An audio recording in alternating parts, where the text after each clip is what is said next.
Capítulo 26. Gringotes. Os planos estavam traçados, os preparativos feitos. No quartinho mínimo, um único fio de cabelo negro, comprido e grosso, tirado do suéter que Hermione tinha usado na mansão dos Malfoy, estava enrolado em um frasquinho sobre o console da lareira.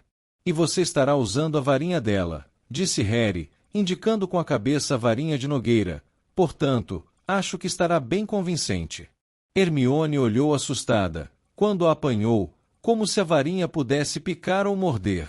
Odeio essa coisa, disse em voz baixa. Realmente odeio. Parece que não se amolda bem, que não funciona direito comigo. É como um pedaço dela. Harry não pôde deixar de lembrar como Hermione havia desconsiderado a sua repulsa pela varinha de ameixeira brava, insistindo que ele estava imaginando coisas quando achou que não funcionava tão bem quanto a dele, dizendo-lhe que só precisava praticar.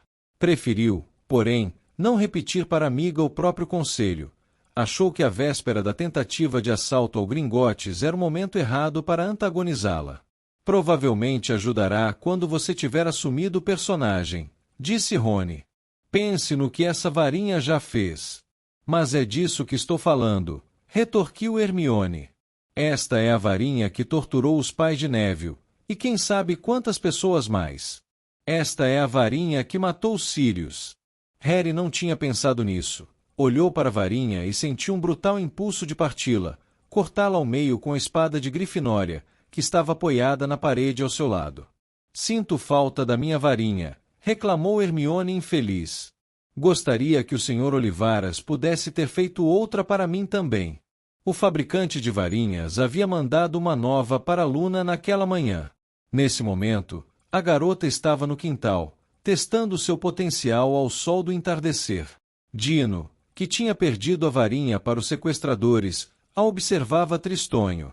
Harry olhou para a varinha de piuriteiro que tinha pertencido a Draco Malfoy. Ficou surpreso, mas satisfeito, em descobrir que ela funcionava tão bem com ele quanto a de Hermione. Lembrando que Olivaras lhe disse sobre o mecanismo secreto das varinhas, Harry julgou entender qual era o problema de Hermione. A amiga não havia conquistado a lealdade da varinha de Nogueira a tomando pessoalmente de Bellatrix. A porta do quarto se abriu e Grampo entrou. Harry levou instintivamente a mão ao punho da espada e a puxou para perto de si, mas, na mesma hora, arrependeu-se do gesto. Percebeu que o duende tinha visto. Procurando suavizar o momento embaraçoso, disse: estivemos verificando umas coisinhas de última hora, Grampo. Avisamos a Guy e Flair que estamos partindo amanhã e que não precisam se levantar para se despedir. Tinham sido inflexíveis neste ponto, porque Hermione precisaria se transformar em Bellatrix antes de saírem, e quanto menos Guy e Flair soubessem ou suspeitassem do que iam fazer, melhor.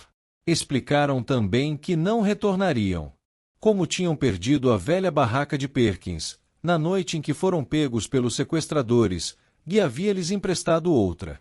Estava, agora, guardada na bolsinha de contas, e Harry ficou impressionado ao saber que Hermione a tinha protegido dos sequestradores pelo simples expediente de enfiá-la dentro da meia. Embora fossem sentir falta de Guy, Flair, Luna e Dino, sem falar dos confortos de casa que tinham usufruído nas últimas semanas, Harry ansiava pela hora de escapar do confinamento do Chalé das Conchas. Estava cansado de verificar se estariam sendo ouvidos, cansado de ficar trancado em um quarto minúsculo e escuro. E, principalmente, ansiava por se livrar de Grampo. Contudo, exatamente como e quando se separariam do duende sem entregar a espada de Grifinória ainda eram perguntas para as quais Harry não encontrava respostas.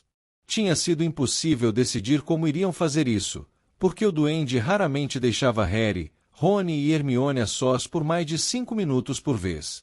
Ele podia dar aulas à minha mãe, rosnava Rony quando os longos dedos do duende apareciam nas bordas das portas. Com o aviso de Guy em mente, Harry não podia deixar de suspeitar que Grampo estivesse alerta para uma possível trapaça. Hermione desaprovava tão vigorosamente a traição planejada que Harry desistiu de tentar lhe pedir ideias sobre a melhor maneira de executá-la. Rony, nas raras ocasiões em que tinham conseguido roubar alguns momentos a presença de Grampo, não tinha proposto nada melhor do que simplesmente teremos que improvisar, colega. Harry dormiu mal aquela noite. Ainda deitado nas primeiras horas da manhã, pensou no seu estado de ânimo na véspera de se infiltrarem no Ministério da Magia e lembrou-se de sua determinação, quase uma empolgação. Agora, experimentava choques de ansiedade e dúvidas persistentes. Não conseguia se livrar do medo de que tudo fosse correr mal.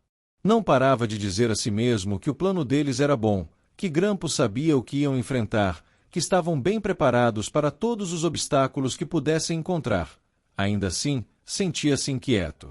Uma ou duas vezes ouviu Rony se mexer, e teve certeza de que o amigo também estava acordado, mas dividiam a sala de estar com Dino, por isso, Harry não falou nada. Foi um alívio quando deu 6 horas e eles puderam sair dos sacos de dormir, se vestir na penumbra e sair furtivamente para o jardim, onde deveriam encontrar Hermione e Grampo. A manhã estava gélida, mas havia pouco vento, agora em maio. Harry ergueu os olhos para as estrelas que ainda refugiam palidamente no céu escuro e escutou o mar avançando e recuando no rochedo. Ia sentir falta daquele som. Plantinhas verdes irrompiam agora pela terra vermelha na sepultura de Dobby. Dentro de um ano, o local estaria coberto de flores. A pedra branca gravada com o nome do elfo já havia adquirido uma aparência gasta. Ele percebia que não poderiam ter enterrado Dobby em um lugar mais bonito, mas entristecia pensar que o deixaria para trás. Contemplando a cova, ele tornou a se perguntar como o elfo teria sabido aonde ir para salvá-los. Distraidamente, passou os dedos na bolsinha ainda pendurada ao pescoço, e sentiu, através do couro, o caco pontiagudo de espelho no qual tinha certeza de que tinha visto o olho de Dumbledore. Então, o ruído de uma porta abrindo fez virar a cabeça. Bellatrix Lestrange atravessava o jardim ao seu encontro, acompanhada por Grampo. Enquanto andava, ia guardando a bolsinha de contas no bolso interno de outro conjunto de velhas vestes que tinha trago do largo Grimmauld. E embora Harry soubesse perfeitamente que era, de fato, Hermione, não conseguiu refrear um arrepio de repugnância. Ela estava mais alta do que ele, seus longos cabelos negros ondulavam pelas costas, seus olhos espelhavam desdém ao pousarem nele. Mas, quando falou, Harry ouviu a voz da amiga através da voz grave de Bellatrix. O gosto dela foi nojento, pior do que raiz de cuia. Ok, Rony, vem cá. Certo, mas lembre, não gosto de barba comprida demais. Ah, pelo amor de Deus, a questão não é ficar bonito. Não é por isso, é que atrapalha. Mas gostei do meu nariz mais curto, tente deixá-lo como da última vez. Hermione suspirou e se pôs a trabalhar, murmurando baixinho enquanto transformava vários traços na aparência de Rony. Precisava receber uma identidade completamente falsa, e eles estavam confiando que a aura maligna que Bellatrix desprendia o protegesse. Entre mentes, Harry e Grampo deveriam se ocultar sob a capa da invisibilidade. Pronto! Exclamou Hermione. O que acha, Harry? Ainda era possível distinguir Rony sob o disfarce, mas, pensou Harry, só porque o conhecia muito bem. Os cabelos do amigo estavam agora longos e ondulados, ele tinha barba e bigodes castanhos e espessos, nenhuma sarda, um nariz curto e largo e sobrancelhas grossas. Bem, ele não faz o meu tipo, mas dará para o gasto, disse Harry. Vamos então. Os três olharam para o chalé das Conchas, escuro e silencioso sob a luz evanescente das estrelas, então se viraram e seguiram para o ponto, pouco além do muro divisório, onde cessava o efeito do feitiço Fidelius e poderiam desaparatar. Transposto o portão, Grampo falou. Ou é agora que devo subir, Harry Potter, não? Harry se curvou e o duende subiu em suas costas, cruzando as mãos na frente do seu pescoço. Ele não era pesado, mas Harry não gostou do contato com o duende e a força surpreendente com que se agarrava às suas costas. Hermione tirou a capa da invisibilidade da bolsinha de contas e a atirou sobre os dois. Perfeito, disse, abaixando-se para verificar os pés do amigo. Não se vê nada, vamos. Harry girou com Grampo nos ombros, concentrando-se com todas as forças no caldeirão furado, a estalagem por onde se entrava no beco diagonal. O duende apertou ainda mais quando penetraram a escuridão compressora, e segundos depois, os pés de Harry tocaram na calçada e ele abriu os olhos em Charing Cross. Os trouxas passavam apressados com a expressão deprimida de quem acordou cedo demais, inconscientes da existência da pequena estalagem. O bar do Caldeirão Furado estava quase deserto. Tom, o estalajadeiro corcunda e desdentado, polia os copos atrás do balcão. Uns dois bruxos que conversavam em voz baixa no canto oposto olharam para Hermione e recuaram para as sombras. Madame Lestrange, murmurou Tom, quando Hermione passou, e inclinou a cabeça subservientemente. Bom dia, disse Hermione no momento em que Harry passava por ela, ainda sob a capa, levando o grampo nas costas, e viu o ar surpreso de Tom. Gentil demais, sussurrou Harry no ouvido da amiga ao saírem para o pequeno pátio interno. Você precisa tratar as pessoas como se fossem lixo. Ok. Hermione puxou a varinha de Bellatrix e bateu de leve em um tijolo na parede de aspecto comum à sua frente. Na mesma hora, os tijolos começaram a girar e se deslocar. Apareceu uma abertura no meio deles, que foi se ampliando, e por fim, formou um arco para a estreita rua de pedras que era o beco diagonal. Estava silencioso, ainda não era hora de abrirem as lojas, e havia raros compradores por ali.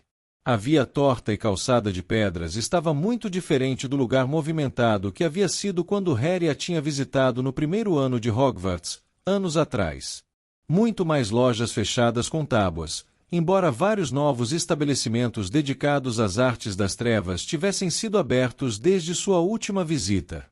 A própria imagem de Harry encarava-o nos postéres colados sobre muitas vitrines, sempre legendada com os dizeres, indesejável número 1. Várias pessoas esfarrapadas se encolhiam nos batentes das portas. Ele as ouviu gemer para os poucos transeuntes, esmolando ouro, insistindo que eram realmente bruxos. Havia um homem com uma bandagem ensanguentada sobre o olho. Quando começaram a andar pela rua, os mendigos avistaram Hermione. Todos pareciam desaparecer à sua aproximação, puxando os capuzes sobre os rostos e fugindo mais depressa que podiam. Ela acompanhou-os com o olhar, curiosa, até que o homem com o curativo ensanguentado se colocou cambaleante em seu caminho. Meus filhos, berrou apontando para ela. Sua voz era entrecortada, aguda, ele parecia louco. Onde estão meus filhos? Que foi que ele fez com os meus filhos? Você sabe. Eu realmente, gaguejou Hermione. O homem se atirou sobre ela, procurando agarrar sua garganta. Então, com um estampido e um clarão vermelho, ele foi arremessado ao chão, inconsciente. Rony ficou parado ali, a varinha ainda no ar e uma expressão de choque visível apesar da barba. Apareceram rostos às janelas de ambos os lados da rua, enquanto um grupinho de transeuntes de aparência próspera juntou as vestes com as mãos e saiu quase correndo, ansioso para deixar o local. A entrada dos garotos no beco diagonal não poderia ter sido mais conspícua. Por um momento, Harry ficou em dúvida se não seria melhor irem embora logo e tentar pensar em um plano diferente. Antes que pudessem andar ou se consultar, no entanto, ouviram um grito às suas costas. Ora, se não é Madame Lestrange! Harry girou nos calcanhares e Grampo apertou seu pescoço.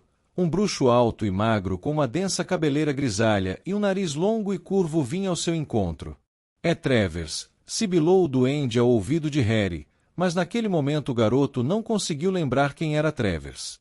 Hermione se impertigou ao máximo e disse com o maior desprezo que conseguiu reunir: "E o que é que você quer?" Travers parou de chofre, visivelmente ofendido. "Ele é outro comensal da morte", murmurou Grampo, e Harry se encostou de lado em Hermione para repetir a informação ao seu ouvido. "Só quis cumprimentá-la", disse Travers friamente, "mas se a minha presença não é bem-vinda." Harry reconheceu a voz. Travers era um dos comensais da morte que tinha sido chamado à casa de Xenofilho. Não, de modo algum, Travers." Hermione apressou-se a responder, tentando corrigir o seu erro. "Como vai?" "Bem, confesso que estou surpreso de vê-la por aqui, Bellatrix." "Sério? Por quê?" perguntou Hermione. "Bem," Travers tossiu. "Ouvi dizer que os moradores da mansão dos Malfoy estavam confinados em casa, depois da fuga." Harry desejou que Hermione mantivesse o sangue frio. Se aquilo fosse verdade, Bellatrix não devia estar andando em público. O Lorde das Trevas perdoa aqueles que o serviram mais lealmente no passado, disse Hermione, em uma magnífica imitação do tom mais insolente de Bellatrix. Talvez o seu crédito com ele não seja tão bom quanto o meu, Travers. Embora o Comensal da Morte se mostrasse ofendido, pareceu também menos desconfiado. Baixou, então, os olhos para o homem que Rony havia acabado de estuporar. Como foi que ele a ofendeu? Não faz diferença, não tornará a fazê-lo, disse Hermione friamente. Alguns desses bruxos sem varinha podem ser importunos, comentou Travers. Não faço objeção quando estão apenas mendigando, mas, na semana passada, uma delas chegou a me pedir para defender o seu caso no ministério. Sou bruxa, senhor, sou bruxa, me deixe-lhe provar, disse, com voz de falsete para imitá-la. Como se eu fosse lhe entregar a minha varinha. Mas de quem é a varinha? Perguntou Travers curioso, que você está usando no momento, Bellatrix? Ouvi dizer que a sua foi.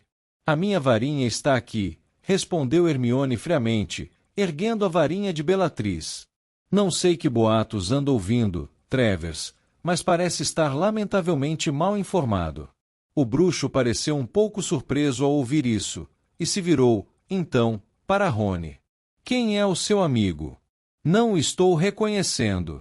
Este é Dragomir Disparde, apresentou Hermione. Tinham decidido que um falso estrangeiro seria o disfarce mais seguro para Rony. Ele não fala muito inglês, mas tem simpatia pelos objetivos do Lorde das Trevas. Veio da Transilvânia para conhecer o nosso novo regime. Verdade. Como está, Dragomir? Como você? Respondeu Rony, estendendo a mão. Travers esticou 2 dedos e apertou a mão de Rony como se tivesse medo de se sujar. Então que traz você e o seu, simpático amigo tão cedo ao beco diagonal? Perguntou Travers. Preciso visitar o Gringotts. Infelizmente, eu também, o ouro, o vil metal. Não podemos viver sem ele, mas confesso que deploro a necessidade de conviver com os nossos amigos de dedos longos. Harry sentiu as mãos de Grampo apertarem por um momento o seu pescoço. Vamos, então? Disse Travers, convidando Hermione a prosseguir. A garota não teve escolha senão seguir ao seu lado pela sinuosa rua de pedras até o local em que o alvíssimo Gringotts se destacava sobre lojas vizinhas. Rony acompanhou os meio de viés, e Harry e Grampo seguiram. Um comensal da morte vigilante era a última coisa de que precisavam, e o pior era que Harry não via meios de se comunicar com Hermione e Rony, estando Travers ao lado da bruxa que supunha ser Bellatrix. Cedo demais, chegaram às escadas de mármore que levavam às grandes portas de bronze. Tal como Grampus tinha prevenido, os duendes de Libré que normalmente flanqueavam a entrada tinham sido substituídos por 2 bruxos, ambos segurando longas e finas varas de ouro.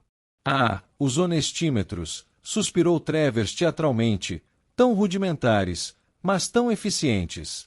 E começou a subir os degraus, acenando com a cabeça à esquerda e à direita para os bruxos, que ergueram as varas e as passaram de alto a baixo por seu corpo. Os honestímetros, Harry sabia, detectavam feitiços de ocultamento e objetos mágicos escondidos. Sabendo que tinha apenas segundos, Harry apontou a varinha de Draco para cada um dos guardas, e 2 vezes, murmurou, com fundo.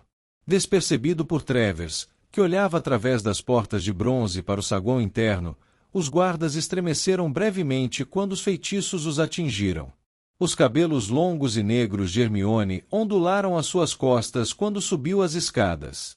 Um momento, madame, disse um dos guardas, erguendo o honestímetro. Mas você acabou de fazer isso, exclamou Hermione, na voz autoritária e arrogante de Bellatrix. Travers se virou, as sobrancelhas erguidas. O guarda ficou aturdido. Olhou para o seu fino honestímetro de ouro e em seguida para o colega, que falou com a voz ligeiramente pastosa. Você acabou de revistá-los, Mário.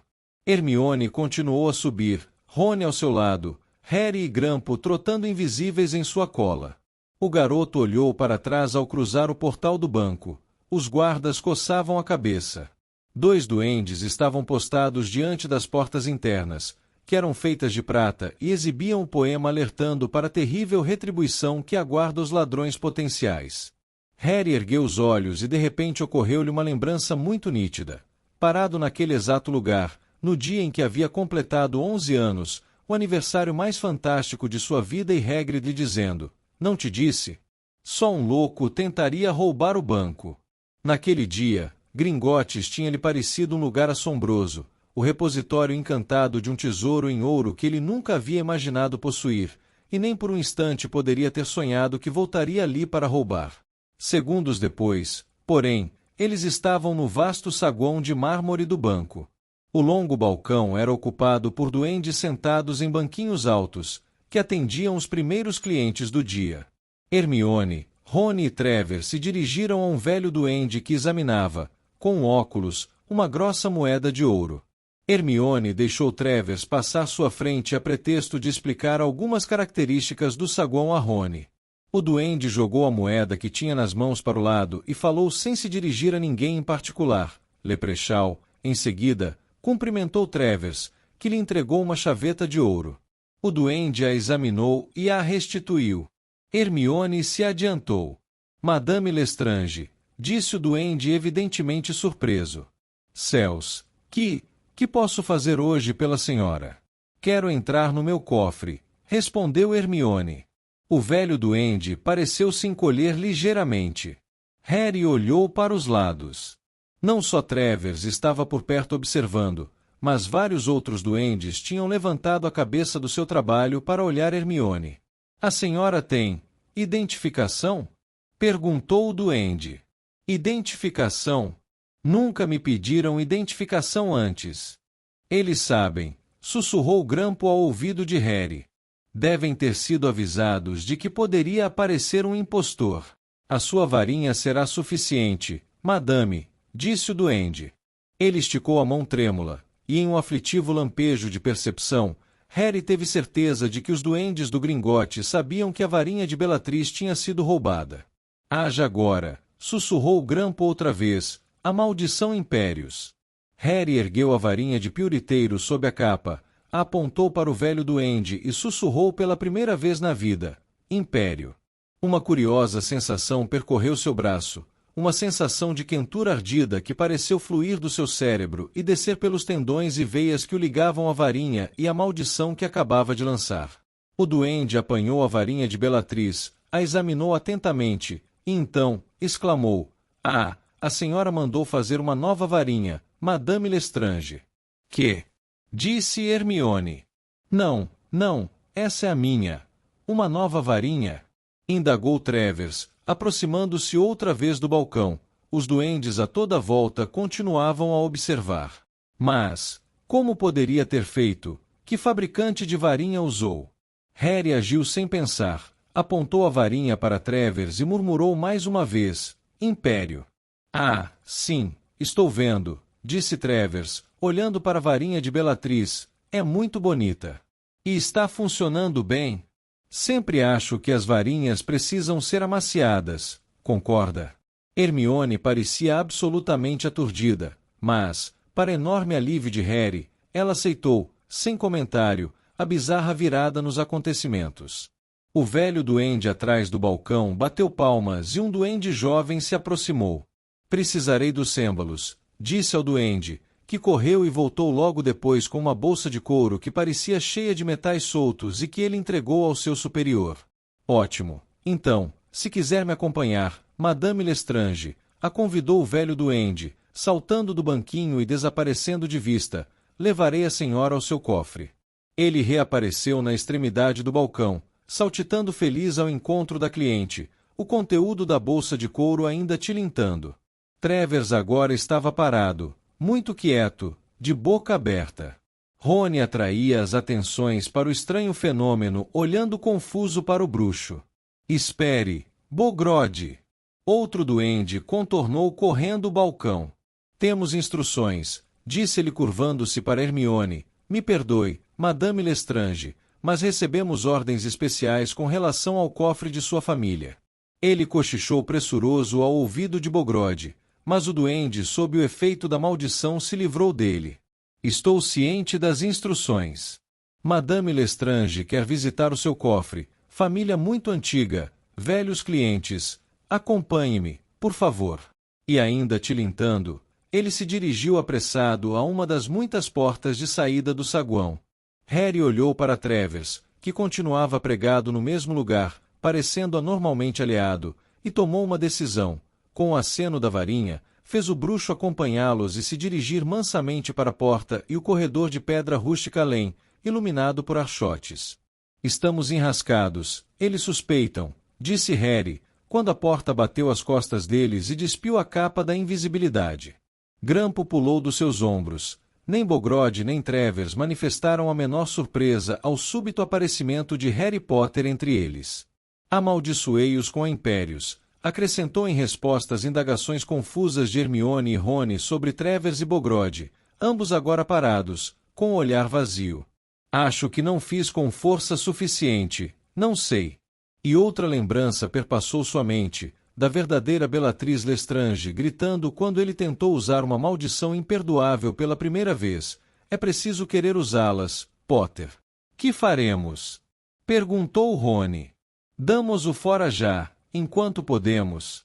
Se pudermos, disse Hermione, olhando para a porta que dava acesso ao saguão principal, e além da qual ninguém sabia o que estava acontecendo. Chegamos até aqui, proponho que continuemos, disse Harry. Ótimo, disse Grampo. Então, precisamos de Bogrod para controlar o vagonete. Eu não tenho mais autoridade. Mas não haverá espaço para o bruxo. Harry apontou a varinha para Travers. Império. O bruxo se virou e saiu pelo trilho escuro a passos rápidos. Que é que você mandou ele fazer? Se esconder, disse Harry, apontando a varinha para Bogrod, que assoviou para chamar um vagonete que surgiu do escuro, sacolejando pelos trilhos, em sua direção. Harry teve certeza de ouvir gritos no saguão principal quando embarcaram, Bogrod na frente com Grampo, Harry, Rony e Hermione espremidos atrás. Com um tranco, o vagonete deu partida e começou a acelerar. Passaram velozes por Travers, que se contorceu para dentro de uma fenda na parede. Depois o veículo começou a serpear e fazer curvas por um verdadeiro labirinto, sempre descendo. Harry não conseguia ouvir nada com o barulho do carro sobre os trilhos. Seus cabelos voavam enquanto evitavam estalactites, se aprofundavam em alta velocidade na terra, mas ele não parava de olhar para trás. Poderiam ter deixado enormes pegadas ao passar. Quanto mais pensava no assunto, tanto mais idiota lhe parecia ter disfarçado Hermione de Bellatrix, ter trazido a varinha da bruxa, quando os comensais da morte sabiam que tinha sido roubada. Estavam mais fundo do que Harry jamais tinha entrado no Gringotts. Fizeram uma curva fechada em alta velocidade e viram, tarde demais, uma cascata jorrando com violência sobre os trilhos. Harry ouviu Grampo gritar, não, mas não houve tempo de frear, eles a atravessaram disparados. A água encheu os olhos e a boca de Harry, não conseguia ver nem respirar. Então, com uma guinada súbita e irresistível, o vagonete capotou e eles foram atirados para fora. Harry ouviu o veículo se despedaçar contra a parede do labirinto, ouviu Hermione gritar alguma coisa e se sentiu planar de volta ao chão, como se não tivesse peso, e aterrissar sem dor no piso da passagem de pedra. Feitiço amortecedor, gaguejou Hermione, quando Rony a pôs de pé. Mas, para seu horror, Harry viu que a amiga havia deixado de ser Bellatrix. Em vez disso, usava vestes largas e encharcadas, e era ela própria. Rony estava novamente ruivo e imberbe. Eles foram percebendo isso ao se entreolharem, apalpando os próprios rostos. A queda do ladrão, exclamou Grampo, se levantando e olhando para o dilúvio sobre os trilhos às suas costas, que Harry agora sabia que tinha sido mais do que água. Lava todos os encantamentos, todos os disfarces mágicos. Já sabem que há impostores em Gringotts e acionaram as defesas contra nós. Harry viu Hermione verificando se ainda levava a bolsinha de contas e enfiou depressa a mão sob o blusão para certificar-se de que não havia perdido a capa da invisibilidade. Virou-se, então, e viu Bogrod sacudindo a cabeça aturdido. A queda do ladrão aparentemente tinha desfeito a maldição impérios. Precisamos dele, disse Grampo. Não poderemos entrar no cofre sem um duende do Gringotes, e precisamos dos Cêmbalos. Império, Harry disse. Sua voz ecoou pela passagem de pedra e ele sentiu mais uma vez a sensação intoxicante de controle que emanava do cérebro para a varinha. Bogrod voltou a se submeter à sua vontade. Sua expressão de atordoamento se alterou para a de cortês indiferença, enquanto Rony corria a apanhar a bolsa de couro com as ferragens de metal. Harry, acho que estou escutando gente vindo, disse Hermione, e apontando a varinha de Bellatrix para a cascata, gritou, Protego. Eles viram um feitiço escudo interromper o jorro de água, encantada ao subir passagem acima.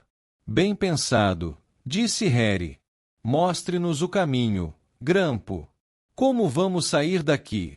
Perguntou Rony, enquanto corriam pela escuridão atrás de Grampo, Bogrod ofegando em seus calcanhares como um cachorro velho. Vamos nos preocupar com isso quando for a hora, respondeu Harry. Estava tentando escutar. Pensou ter ouvido alguma coisa metálica batendo e se mexendo ali perto. Grampo, ainda falta muito? Não muito, Harry Potter, não muito. E ao virarem um canto, depararam com a coisa para a qual Harry estava preparado, mas que ainda assim fez todos estacarem de repente. Um dragão gigantesco achava-se acorrentado no chão à frente, barrando o acesso a 4 ou 5 dos cofres mais profundos do banco. As escamas do animal tinham se tornado pálidas e flocosas durante a longa prisão subterrânea. Seus olhos estavam rosa leitoso. As 2 patas traseiras tinham pesadas argolas das quais saíam correntes ancoradas em enormes estacas enterradas no solo rochoso.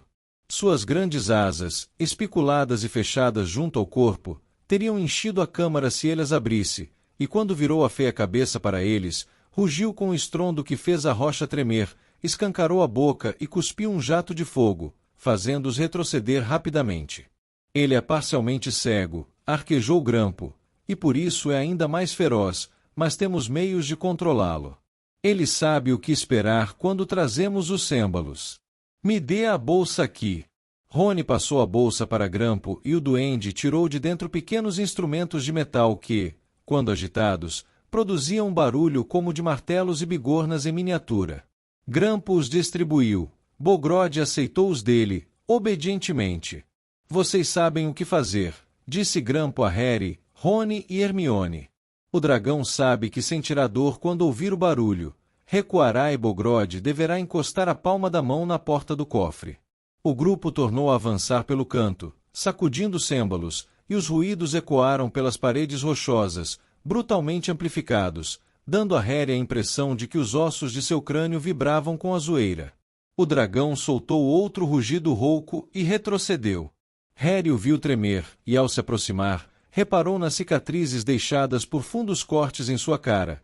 Imaginou que havia aprendido a temer espadas em brasa quando ouvisse o som dos Cêmbalos.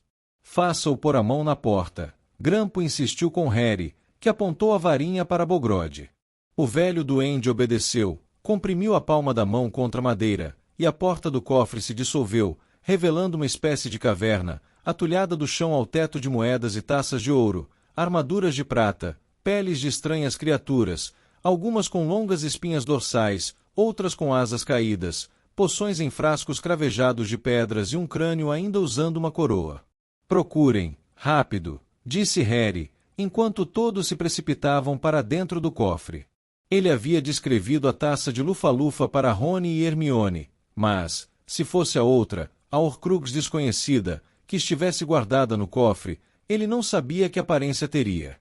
Mal teve tempo de olhar ao seu redor, quando ouviram um ruído abafado. A porta reapareceu, encerrando-os ali dentro, e eles foram mergulhados na mais absoluta escuridão. Não se preocupem, Bogrod poderá nos soltar, disse Grampo, ao mesmo tempo que Rony gritava surpreso. Será que não podem acender as suas varinhas? E andem logo, temos muito pouco tempo.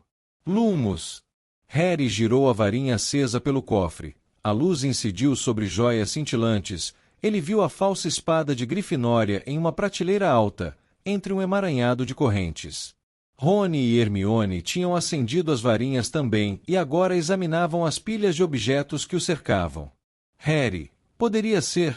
Ai! Hermione gritou de dor, e Harry a iluminou em tempo de ver uma taça cravejada de pedras escorregando de sua mão. Mas, ao cair, o objeto rachou e se transformou em uma inundação de taças, e um segundo depois, com grande estrépito, o chão ficou coberto de taças idênticas rolando para todos os lados, a original indistinguível das demais. Ela me queimou, choramingou Hermione, chupando os dedos vermelhos.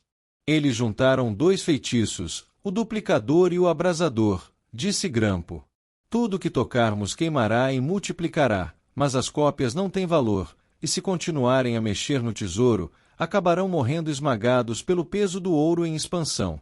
Ok, não toquem em nada, recomendou Harry desesperado, mas, no momento em que dizia isso, Rony acidentalmente empurrou uma das taças caídas com o pé e mais 20 surgiram de repente, e enquanto Rony saltava no mesmo lugar, parte do seu sapato queimou ao contato com o metal em brasa. Fiquem parados, não se mexam, pediu Hermione, segurando Rony. Olhem apenas, disse Harry. Lembrem-se, a taça é pequena e de ouro, tem uma gravação, 2 asas, ou então vejam se localizam o símbolo de Corvinal em algum lugar, a águia. Eles apontaram a luz da varinha para todos os cantos e reentrâncias, virando-se cautelosamente sem sair do lugar. Era impossível não roçar em nada. Harry fez rolar para o chão uma volumosa cascata de galeões falsos que se juntaram às taças, e agora quase não havia espaço para os pés deles, e o ouro reluzia, abrasador, transformando o cofre em um forno. A luz da varinha de Harry percorreu escudos e elmos feitos por duendes e guardados em prateleiras que iam até o teto. Sempre mais alto, ele erguia a varinha até que, de repente, incidiu sobre um objeto que fez o seu coração dar um salto e sua mão tremer. Está lá em cima. Rony e Hermione apontaram suas varinhas para o lugar indicado, fazendo com que a pequena taça cintilasse sob um foco triplo. A taça que havia pertencido a Helga Lufa-Lufa e passado ao poder de Hepzibah Smith, de quem tinha sido roubada por Tom Riddle. E como vamos chegar lá em cima sem tocar em nada? Perguntou Rony. Axio taça, ordenou Hermione, que evidentemente tinha esquecido, em seu desespero, o que Grampo tinha lhes dito durante as sessões de planejamento. Não adianta, rosnou o duende. Então o que faremos? Perguntou Harry, olhando feio para ele. Se você quiser a espada, Grampo, terá de nos ajudar mais. Espere, posso tocar nas peças com a espada? Hermione, me dê a espada aqui. Hermione apalpou as vestes por dentro, tirou a bolsinha de contas, remexeu nela por alguns segundos, então tirou a espada brilhante. Harry a segurou pelo punho incrustado de rubis e encostou a ponta da lâmina em uma garrafa de prata próxima, que não se multiplicou. Se eu pudesse enfiar a ponta da espada em uma alça. Mas como vou chegar lá em cima? A prateleira em que repousava a taça estava fora de alcance, até mesmo para Rony, que era o mais alto. O calor do tesouro encantado desprendia-se em ondas, e o suor escorria pelo rosto e as costas de Harry enquanto procurava encontrar um meio de chegar à taça. Ouviu, então, o dragão rugir do outro lado da porta do cofre e o som do cêmbalo sempre mais alto. Aparentemente, estavam realmente encurralados. Não havia saída, exceto pela porta, e uma horda de duendes vinha se aproximando pelo outro lado. Harry olhou para Rony e Hermione e viu terror em seus rostos. Hermione, chamou Harry, quando Tilintar se tornou mais forte.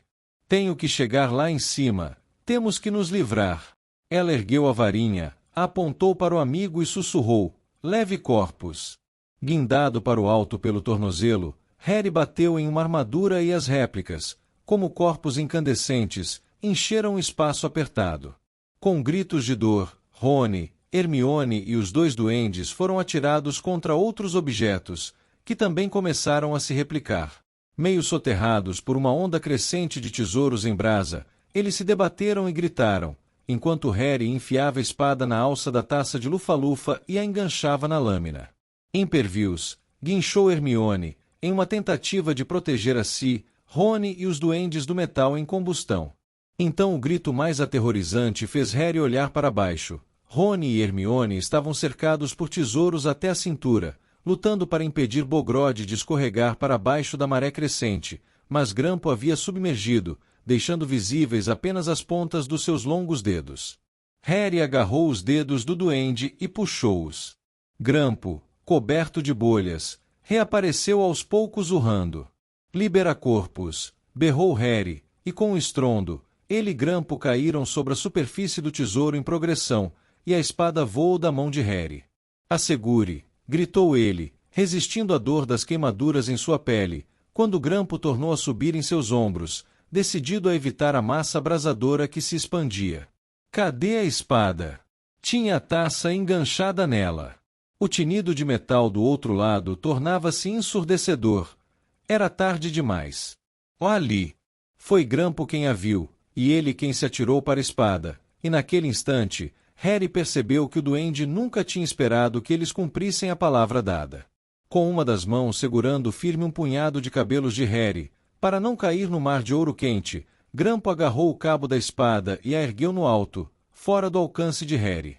A pequena taça de ouro, espetada pela alça na lâmina da espada, foi arremessada no ar. Com o duende ainda montado nele, Harry mergulhou e a apanhou, e embora sentisse queimar sua pele, não a soltou, mesmo quando incontáveis taças irromperam do seu punho caindo sobre seu corpo. Nesse instante, o cofre se abriu e ele se viu deslizando, sem controle, sobre uma avalanche desmesurada de ouro e prata incandescente que o carregava, e a Rony e Hermione, para a câmara externa. Sem tomar consciência da dor das queimaduras por todo o corpo, e ainda carregado pela onda de tesouros replicantes, Harry enfiou a taça no bolso e esticou a mão para recuperar a espada, mas Grampo havia desaparecido. Escorregando dos ombros de Harry quando pôde, correu a se abrigar entre os duendes que o cercavam, brandindo a espada e gritando: "Ladrões! Socorro! Ladrões!" E sumiu entre a multidão que avançava, armada com adagas, e que o aceitou sem discutir. Deslizando sobre o metal quente, Harry se levantou com dificuldade e entendeu que só havia uma saída. Estupefaça, berrou, e Rony e Hermione se juntaram a ele. Jatos de luz vermelha voaram contra a multidão de duendes, alguns tombaram, mas outros continuaram a avançar, e Harry viu vários guardas bruxos aparecerem correndo pelo canto da passagem.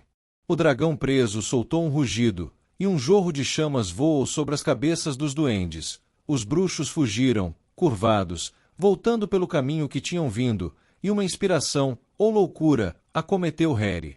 Apontando a varinha para as grossas algemas que prendiam a fera no chão, berrou: "Relaxo!" As algemas se abriram estrepitosamente.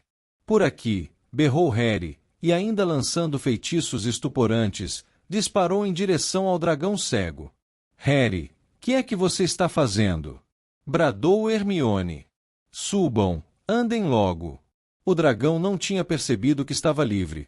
O pé de Harry encontrou a dobra de sua perna traseira e o garoto a usou para subir em seu dorso. As escamas do animal eram duras como aço. Ele nem pareceu sentir. Harry estendeu a mão. Hermione se guindou para o alto. Rony montou atrás dos dois, e no segundo seguinte, o dragão sentiu que estava livre.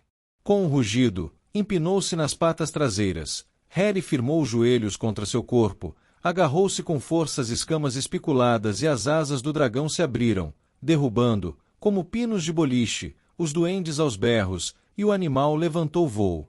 Harry, Rony e Hermione, deitados em seu dorso, rasparam no teto quando o animal rumou para a abertura na passagem, perseguido pelos duendes, atirando adagas que resvalavam em seus flancos. "Nunca sairemos daqui, é grande demais", gritou Hermione, mas o dragão abriu a boca e arrotou chamas explodindo o túnel, cujos pisos e teto racharam e desmoronaram. Usando a força, o dragão abria caminho com as garras e o corpo. Harry mantinha os olhos bem fechados para protegê-los do calor e da poeira. Ensurdecido pela colisão das pedras e os rugidos do dragão, só lhe restava agarrar-se ao seu dorso, na expectativa de ser atirado longe a qualquer momento. Então, ele ouviu Hermione berrar: "Defodio!" Ela estava ajudando o dragão a alargar a passagem, cavando o teto, enquanto o animal forcejava para subir em direção ao ar fresco e se distanciar dos duendes com seus guinchos e batidas de metal. Harry e Rony a imitaram, rompendo o teto a poder de feitiços. Eles passaram pelo lago subterrâneo e a enorme fera que rastejava e rosnava pareceu sentir a liberdade e o espaço à sua frente, enquanto, às costas, A passagem era entupida pelo movimento da cauda cristada, grandes pedaços de rocha, gigantescas estalactites partidas. O ruído metálico produzido pelos duendes foi ficando mais abafado, e à frente, as chamas expelidas pelo dragão desimpediam o seu avanço. Então, com a força dos seus feitiços somada à força bruta do dragão, eles finalmente abriram uma saída da passagem para o saguão de mármore. Duendes e bruxos gritaram e correram a se proteger, e o dragão encontrou espaço para abrir as asas. Virou a cabeça chifruda para o fresco ar exterior que sentia além e partiu. Com Harry, Rony e Hermione ainda agarrados ao seu dorso, ele abriu caminho pelas portas de metal, deixando-as dobradas e penduradas nas dobradiças, e se encaminhou vacilante para o beco diagonal, de onde se lançou em direção ao céu.